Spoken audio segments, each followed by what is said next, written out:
প্রাচীনকালে চীনের এক সম্রাট এক সময় বুঝতে পারলেন তার জীবনের আয়ু ফুরিয়ে এসেছে, কিন্তু তার পরিবার পরিজনের মধ্যে উপযুক্ত এমন কেউ নেই যে তার অনুপস্থিতিতে তার আসনে সমাসীন হবে, রাজ্য পরিচালনা ও জনগণের দেখভাল করবে।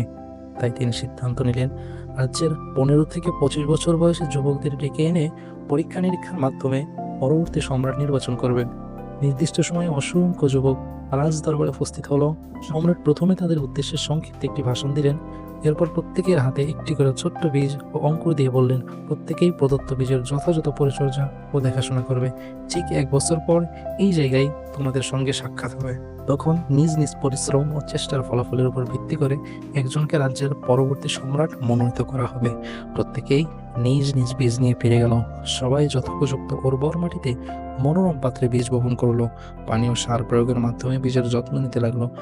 যুবকেরা বীজ থেকে চারা উৎপাদন, সৌন্দর্য বর্ধন, ডালপালা গজানো, ফল ফলানো ইত্যাদি বিষয়ে পরস্পর মিলিত হতে লাগলো। বীজ বপনকারী যুবকদের মধ্যে লিয়াংচু নামে কনিষ্ঠ এক যুবক ছিল।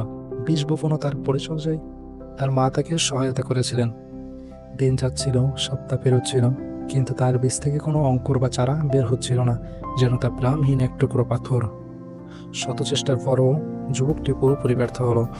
এদিকে অন্য যুবকেরা তাদের বীজ থেকে উৎপাদিত বৃক্ষ নিয়ে গর্বিত ও উচ্ছ্বসিত ছিল।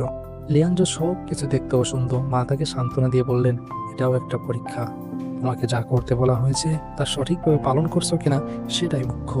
সর্বোপরি আল্লাহ যা ফয়সালা করেন তাই হবে। যুবকটি তাই করতে থাকে। প্রতিনিয়ত সেই বৃষ্টিতে পানি সিঞ্চন, যত্ন করে যাচ্ছিল, কিন্তু তা ছিল আশা ও সম্ভাবনাহীন। 1 বছর পর নির্ধারিত সময়ে যুবকেরা পূর্বের সেই স্থানে উপস্থিত হলো। প্রত্যেকেই নিজ নিজ কৃতকর্মের ফলে আনন্দিত ও গর্বিত ছিল।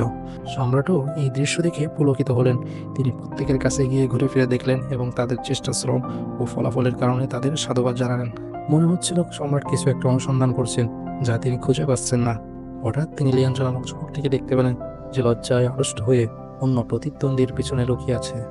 তার হাতে রয়েছে বীজ বপন করার একটি পাত্র, যাতে সামান্য মাটি ছাড়া আর কিছুই নেই। সম্রাট ইশারায় তাকে ডাকলেন এবং নাম ও বীজ সম্পর্কে জিজ্ঞেস করলেন।